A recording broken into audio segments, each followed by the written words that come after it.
His wife still lives up in Goodwin House, I believe, or the Hermitage up at the Methodist home up on the west end of town. So she's still around, and he died a couple of years ago, and we all really miss him. I went to church with Mr. Seekler for a number of years. Back when I used to go regularly, I don't quite do that as much anymore.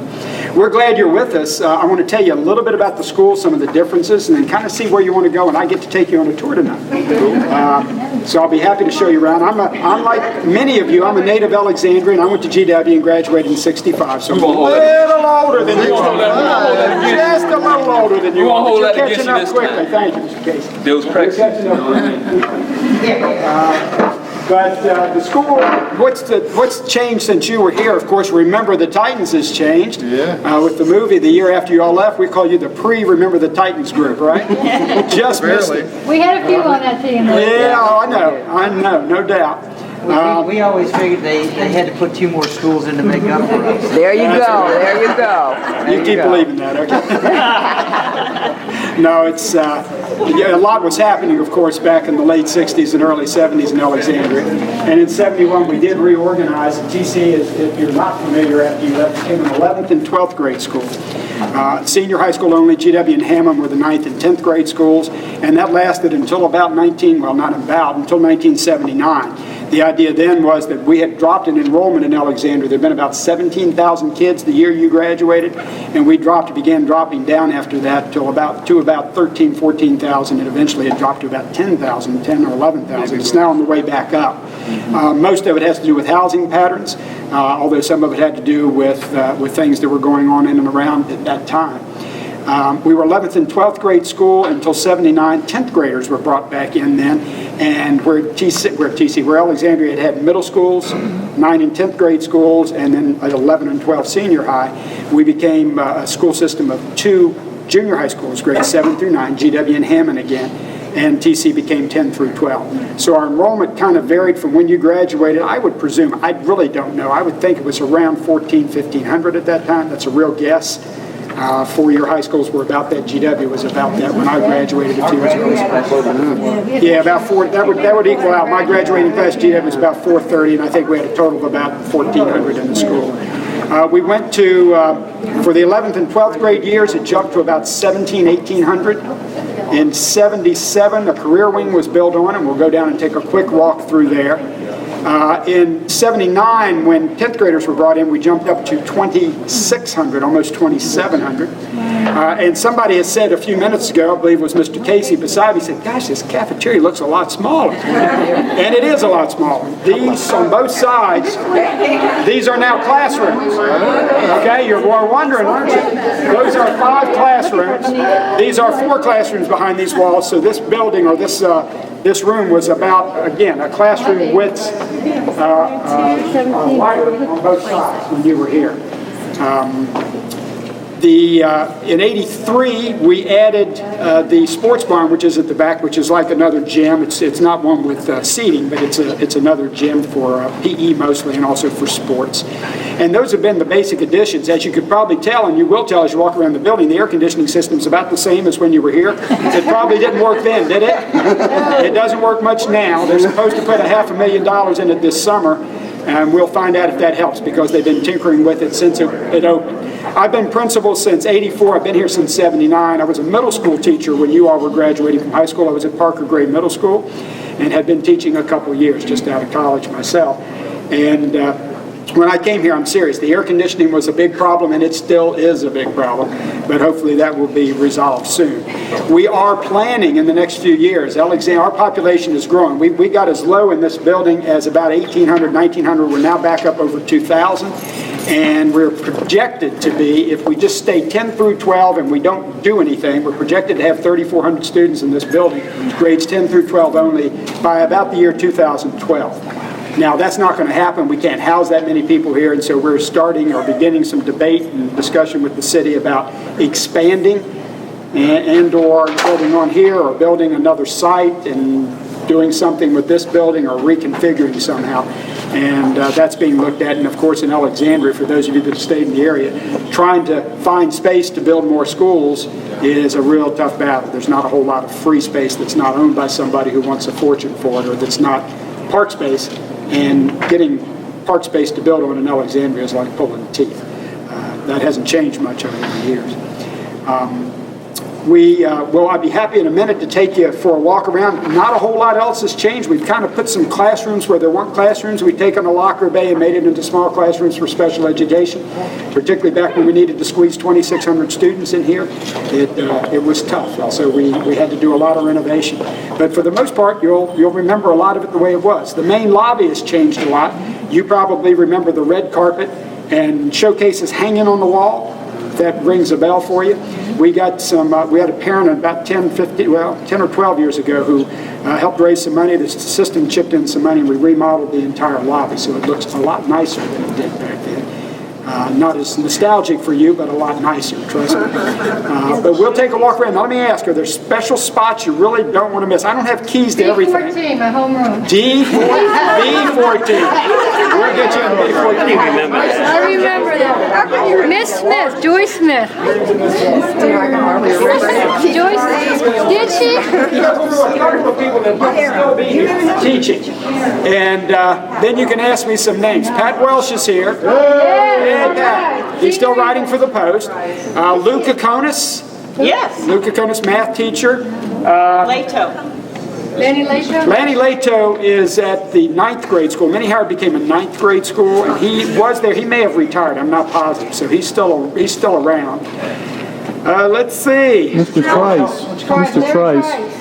Larry Trice is still here. We call him Mr. TC. He really runs it all. When he retires, I have to go because the place will fall apart. He does everything. In fact, he was here today. He's still running. I don't know if you all knew. He's been working with a camp in Southside, Virginia for 33 years or something like that. Back when you all were in school, he ran it too, and he's down there. He just left today. I think to go back down. Maybe it's this week if he goes back down. I'm trying to remember who else. Let's see. There are a few others. But Dean Kerr? Herb Holt has retired, but he does substitute some for administrators. He was here at the end of school this year. And so Herb Holt, he was the athletic director. He was a coach and then an athletic director. How about Herman Boone. Herman is retired and subbed some until he found out he'd make a lot more money on the speaking circuit than he could substitute. And I mean a lot more money on the speaking circuit than he could substitute. The speaking's still going on for Herman and Bill Yost. And Take the cruise. You can take a cruise with Mark Howard. Mark Howard retired a number of years ago. He's still around and doing fine, but he retired. Miss Silverman. Miss Silverman retired about 4 or 5 years ago. She's still in Alexandria. Tomasello. Mike Tomasello is at Stanford University. Yeah, he's out in California. He's not coaching track anymore. He's kind of like a development officer, assistant dean for development. He was their track coach for a while. He was in town maybe a couple of months ago. I worked with him for a while now. Kraus. Not even yeah, he was gone before I even got here in '79. I'll show you the picture right What about Fran Ogilvy? I'm sorry. No, he was not here when I came in '79. Rita Duvall. Rita is still in town. She was she stopped teaching here before I got here in '79. But Rita's in town. Her husband, John, who was personnel director, died maybe, 10 years ago or so now. How about Ed Palmer? Not even ringing a bell. Chemistry. What about Hinkle? Mr. Hinkle. He retired the year before I came. He's 78. Paul Hinkle retired about 78. Or left in 78. I don't think he retired. He hadn't been here since I was born. She was going to every. Martha McManaway retired about 10 years. McManaway. Yeah, she's business teacher. There are a couple of others, but I can't always. I was recalling them the other day for the class. They were doing. There's going to be another thing on the 71 team this fall if you want to watch Monday Night Football. There's an hour special in the D.C. area only on Channel 7 before the Monday Night Football What is it? special. Oh, I heard about that. On the actual 71 team. They were interviewing Julius Campbell up here today. And they've been around talking to Herman Boone and Herb Holt and a few other people the last month or so. But there are a couple other teachers around. As we go around, if I remember by rooms, I usually associate people in rooms. I'll kind of say, oh yeah, and throw out a name and they ring a bell for me.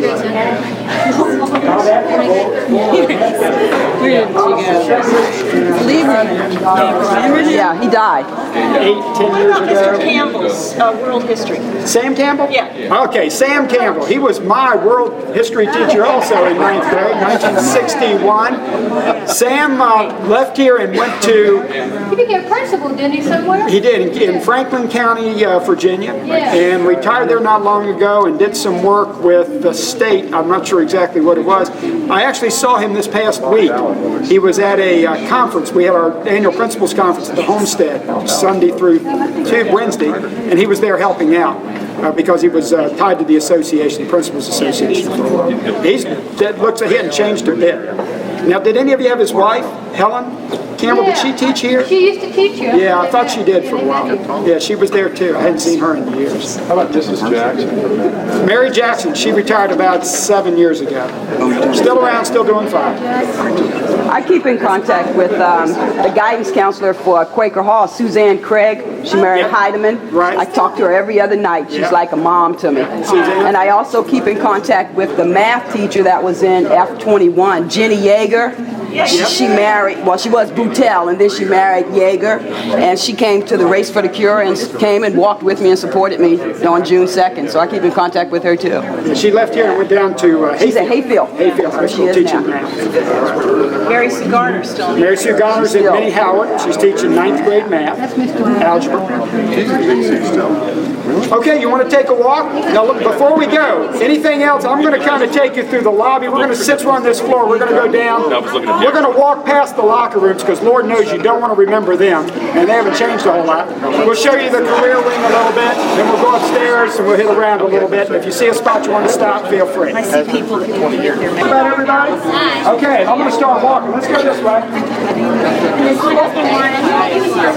This spot hadn't changed much. Anyone else wanting the tour? Come on! Shoot. I think Mary, I figured out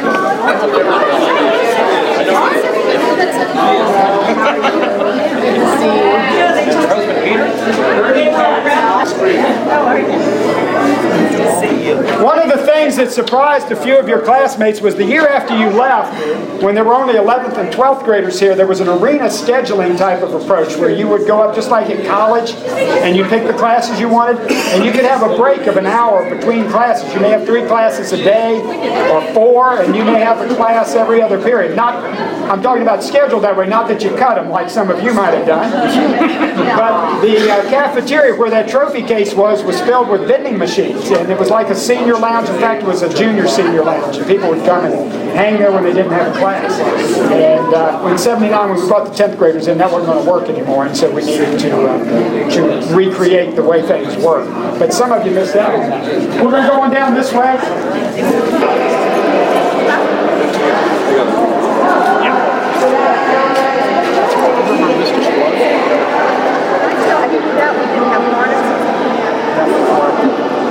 This is the sports barn. This was added on in 1983.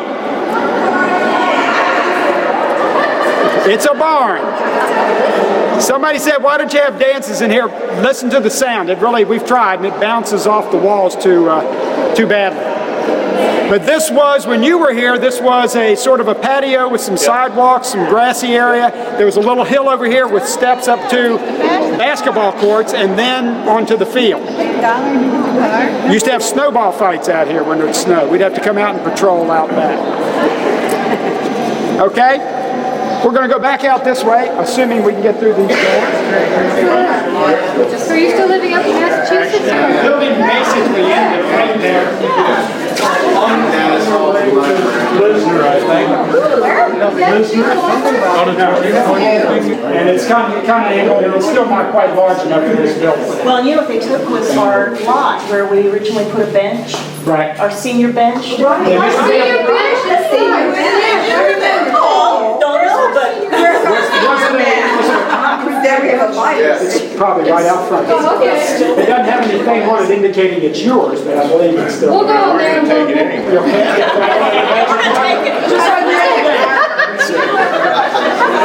The outside wall. Yeah, the outside wall is right here. In fact, you can see it. Come on out. We're now going into the career wing.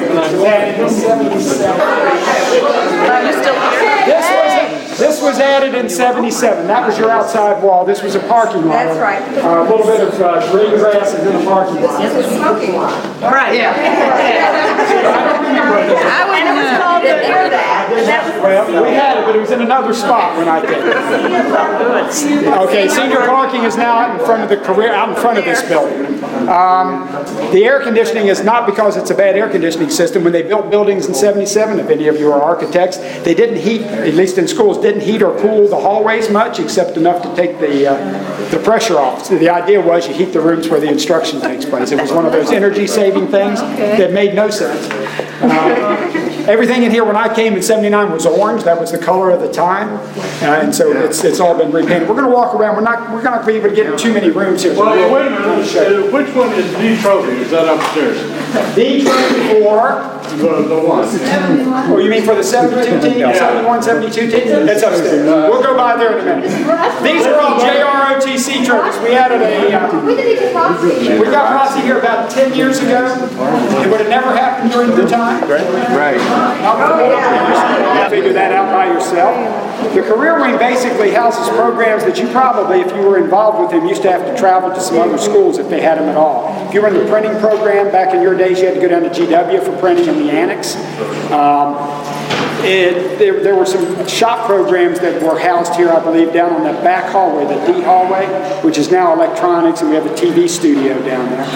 But most of the vocational programs, which was a big push, there was a big push for in the 70s. Here now, we teach, in this part of the building, we teach printing, or what's now called graphic communications, culinary arts, commercial foods, and we're talking about cooking, not just home ec type cooking, but cooking for business.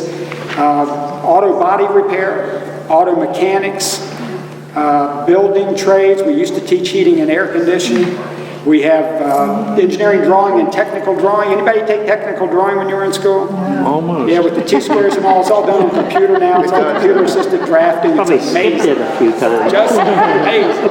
Or tried to do. We also house in this part of the building a program called the STEP program, which is an alternative program for kids that have issues relative to attendance, behavior, or academic progress and success. They only deal with about 130 kids. We've got many, many more that could use the services, but they deal with about 130 in an alternative setting, much smaller classes and closer student-teacher ratio. We do some computer classes in here, also cosmetology. We teach cosmetology program. Yes? What's your biggest challenge as a principal this century? As compared to your century.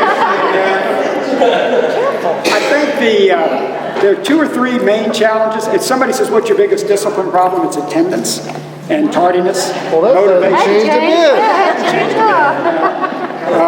The biggest problem I think we deal with are motivational issues for kids.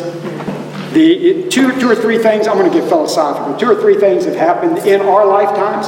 The world's moving a lot quicker, and kids have been conditioned to respond to things like television sets up for them. 15-minute intervals, you go past 15 minutes, you don't have a commercial, boom, they kind of start getting bored and lose track. And so I think the biggest issue is motivational. In 2 different ways. Number one, some kids come in with just a real hopelessness about life and them and their situation in general, and don't see any way out. And as much as you try to work through that and help them see it, now's the chance to change your life. You're not going to be able to do it when you get to be 24, 25, 27, 30. You kind of get locked into some things. But trying to change that dynamic after 15, 16, or 17 years of living like that, living with the belief that all I'm going to be able to do is this, and maybe the biggest thing in my life might be getting to high school or graduating from high school, and that's an issue. I also think the issue for some kids is that we, as parents, and I've got 2 boys, one's 30 and one's 24 now, but I think we have done too much for them and not allowed them or not expected them to accept the responsibility for it. The tendency is to expect that somebody's going to pick up the pieces for them. I call it the no-fault generation. Nothing's ever anybody's fault anymore. You can see that with us, with we adults too.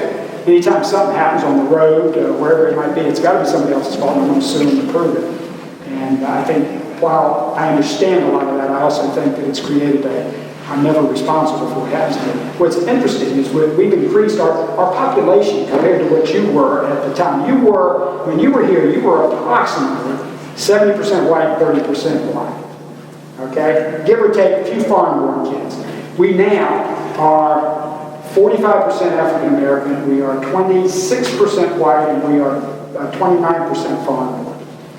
With the largest number of kids coming from El Salvador, Spanish-speaking countries. About 16% of our population are involved in English as a second language class. About 16% are in special education classes. Back when you were in school, there were 1 or 2 special education classes. It was not the thing at that time, and that's really grown tremendously. And it's well needed, as are the ESL classes. But the population has changed dramatically. We've got 50 different languages, about 80 different countries represented in this country.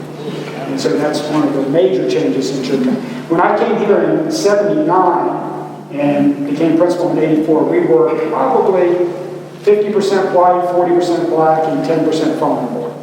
And that dynamic has changed drastically in the last 17 years. The African-American population has stayed fairly constant in the sense of numbers and percentages. The white population has dropped only really because from 84 and all, because of the changing demographic of the foreign population and housing patterns in Alexandria. If you are not in Alexandria now, if you haven't been here in a while, getting a house in Alexandria is expensive. It was when you were in school, but it's comparatively it's much more expensive now. Yes? People are also having less children than they did when we were born in the early 50s. True. Generally true. Now that's changing a little bit now because our enrollment is going back up. The housing patterns in Alexandria, a lot of, we have a transient population. We probably lose and gain about 25% of our population each year. And by that I mean we lose 25%, we get another 25% in to recover them. So about 500 kids leave, another 500 move in. Some leave and come back. Some move in and leave. It's a transient area. And again, if you're not, haven't been here a while, the western end of town is predominantly condominiums and apartments. And that was really exploding about the time you all were in high school. And it's continued to grow. And a lot of our families live in that area now. What's interesting is that what happened in 71 with the desegregation of schools was done to balance the city. Hammond was 99% white, GW was 50% white and black, and TC was about right, if you will, 70% white, 30% black. Right now, you could redo the entire city if you did it just on where people live for the most part and drew the lines right. It would be fairly balanced across the city in the sense of percentage of population for kids going to school. Not according to the movie, remember? You must remember, what we tell people when they call, write us an email, is that was based on a true story. It was not a documentary. The kids, many of the guys on the team told me that the issue for them was not racial. The issue for them was, I played for Hammond, I played for GW. I was taught to not like people from the other schools because they were all rivals. And coming together was not about race, it was about my team. And you had, 66 guys fighting for 22 positions. And people who were stars in 71 at Hammond, GW, and TC may not have been stars. They may have been second or third string, and they became part of the super school, as it was called. Schools didn't want to play us. They rotated us from district to district because the schools in Fairfax didn't want to play us. Then around that time, Robinson opens with 4,500 kids and Lake Braddock with about 3,000 to 4,000 kids. We still don't think it's going to happen. I'll head back upstairs, go up the second floor, and do a little walk around there. Any questions before we move? Let's roll. Come on, brothers. Out the store and just hang. I've got to turn the lights off.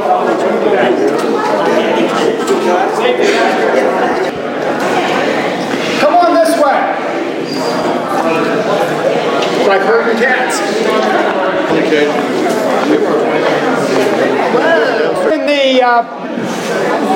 You're now in the building trades area. It's one of the rooms I can get you in. We've got 3 or 4 hangar type things like this. Auto Mechanics is next to us. It's got 4 lifts, a wheel alignment machine. In the auto body shop, we've got a spray booth. They actually will paint your car. And if any of you live in town and need an old car painted, we'll be happy to paint it. We'll charge you for the paint, only a little bit of a shop fee. About $300 or $400 is what it does come out to. It's probably more expensive than Earl Shy, but I think we probably do a better job. Alexandria, what you find in many other school districts, particularly out in the suburbs and even further out in the country, they will go buy a piece of land, build a house, and sell it. You can't buy a piece of land in Alexandria. Nobody's going to donate one to you. So we kind of build sheds and houses, and right around the corner there's a half a house that we build, and then we tear it down, and the next year we start over. This is the building trades area. They learn to lay brick. They learn to build the framework, and also learn to run plumbing and electricity for a possibility of a job in the building trades area. And the idea is after 3 years you can go out and probably get a job in the field. In some of these trades you can go out and go to the community college up at Northern Virginia Community College and continue your study and get certified and a certificate in the field after a certain number of hours.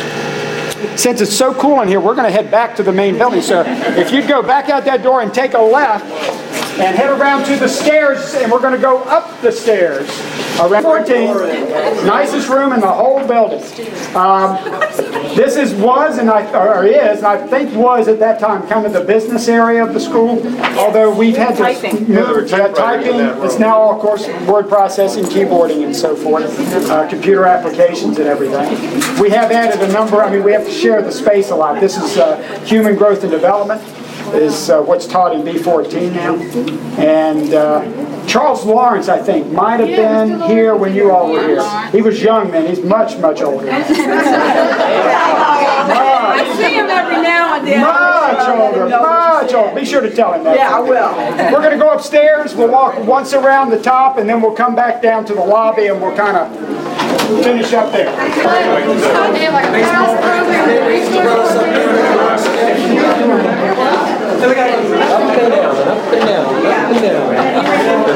These were lockers. These are now rooms.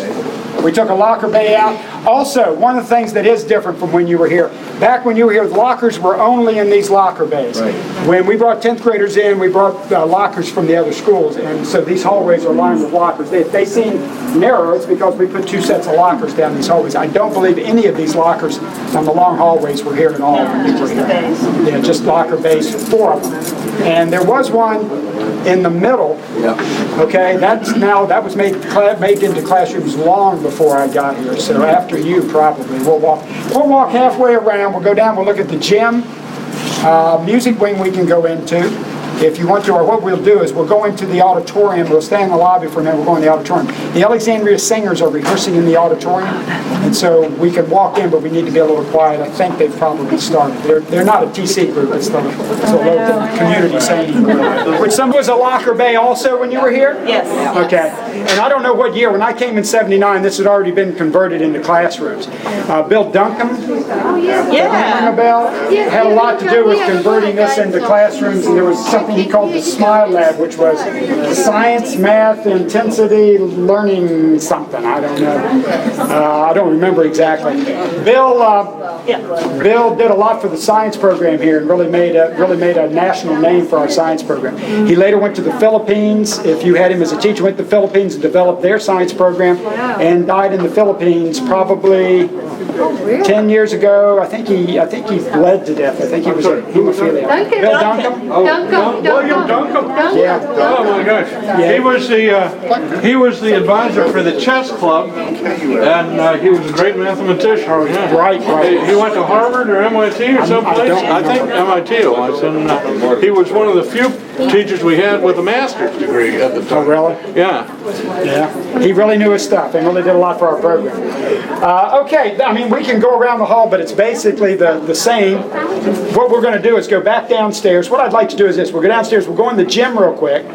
Then we'll come back to the lobby. We'll head into the auditorium. And if there's anybody who really wants to see the band rooms, I'll take that group down. I don't know that everybody wants to go down to the band rooms, but I'll take those down. Okay? So let's go down to the lobby. We'll hit the gym.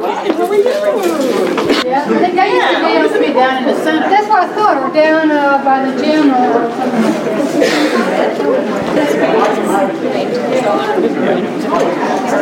I knew it, and the rest of them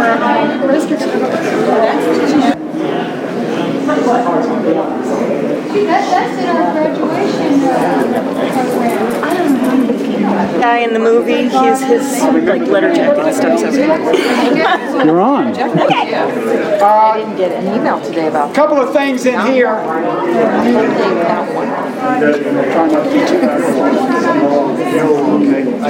couple of things in here for your information. We remodeled this in about 1989, and just for your information, the young lady that's in the portrait over there on the wall or inside the showcase in the middle, her name was Stacy Bradley, and she died in her senior year from a heart condition, and her parents wanted her to be remembered. I developed something called an academic letter that you wore like an athletic letter that you got for having a 3.25 GPA or higher. She loved that, and they wanted to do something in her memory, and so they raised $90,000 to redo this hallway, and the school system chipped in another $90,000, and so this remodeling cost about $180,000 10 years ago. But it was named in Stacy's honor because her parents did so much to help us remodel it. These are all the state championship trophies, and I hesitate to mention we didn't have any until 1972. But since that time,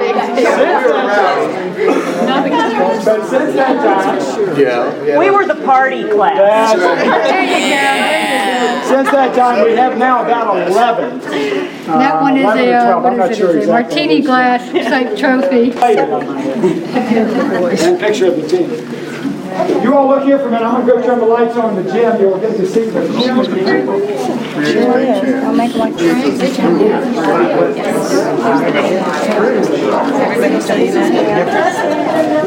This is one of the places I've stayed out of as much as I could. 10 years, give or take, basketball has. We went to the state semifinals this year, and we've been there a couple of times in the mid-'80s. Won the one state championship in basketball boys in '77. Team went undefeated. We went through a big draw for football in the '80s. We won 2 state championships in the '80s, and went to the state championship, I believe, 4 times, losing twice and winning twice. But we've only had one winning football season the last few years. We've got a new football coach this year, and the only reason I mentioned him is someone you don't know from your class, but he played professional ball. His name's Ricky Ellison. He played for USC in the '70s. He was on 3 Super Bowl teams in the '80s. Ricky Ellison was linebacker, defensive captain for the Joe Montana days for the San Francisco 49ers, and ended up his career with the Oakland Raiders. He's trying to get a lot of support going. We're trying to get Disney to give us some money out of the film to build a weight room, but they're not too keen on giving us much money.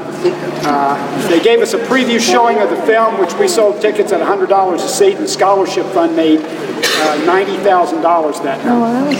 One of the things for you, I'm going to make one of those commercial pitches now. One of those things for you, if you are interested. We developed, beginning in about '86, a scholarship fund, the Scholarship Fund of Alexandria, which basically provides last dollar money to students. In other words, we get students in, we try to develop a financial aid package for them, and if they're coming up short, we give out scholarships up to starting at $1,000 and going up to $2,000. This is above and beyond the normal scholarships that Virginia Concrete's funded for a number of years, and a number of organizations have done. For college. For college, trade school, technical school, or community college. This past year, we gave out 193 scholarships in the amount of $190,000. The scholarship fund endowment is over $1 million, now about $1.5 million. But we continue to have needy kids that need help going to school. In Alexandria, with 52% of our population eligible for free or reduced lunch, is certainly a community that needs help for its kids to continue their education. So if you are in the business and or have connections and you want to do something either as a class or as an individual, think about the Scholarship Fund of Alexandria. We'd be happy to get information for you. There is a website, not for just the fund, there's a website for the Alexandria City Public Schools, and you can Lincoln to T.C. Williams, and kind of keep up to date with what's going on here, as well as reunion information is sometimes put on that website too. But if you ever need an address, phone number, or connection, feel free to call us. And that's all the commercial pitch I'll make tonight. But we'd love to have you contribute to the scholarship fund if you are interested in doing that. No more pressure. We're going to go out back to the lobby, and then we're going to open the door to the auditorium. We do need to be quiet. There probably, if I'm right, they were here last night when I came in to do a little work. There are probably about 40 or 50 people on stage preparing for a big program this weekend. He's a bartender at Right. E-City in Right. Tyson's Corner. At what bar? He's a bartender. Smoky E-C-I-T-I. Let's take a field trip. And he has been for a while, yeah. Tyson's Corner. Tyson's Corner, East City, he's a bartender. Wow. Correspondent just retired. Yeah, I have one little question. Yes. Do you still play Tighten Up over the loudspeaker? We do not. Over the last, the 9th grade school has used Tighten Up as their theme, spelling it T-I-T-A-N-U-P, but still playing Archie Bell and the Drills. Yes. Little Archie. We do some of that. Yeah, that's still there. And the cheers kind of it's been interesting being here a long time, watching how the cheers have changed over the years in a variety of different ways. Some good, some bad. Some good, some bad. Other questions? Okay, I'm going to... You were in that class with Mr. Kennedy, I think. In the main office when you come, so we know you're here. All right. Okay? Thank you. Oh, tight! No problem. You all are welcome. Have fun. Can I get everybody's attention?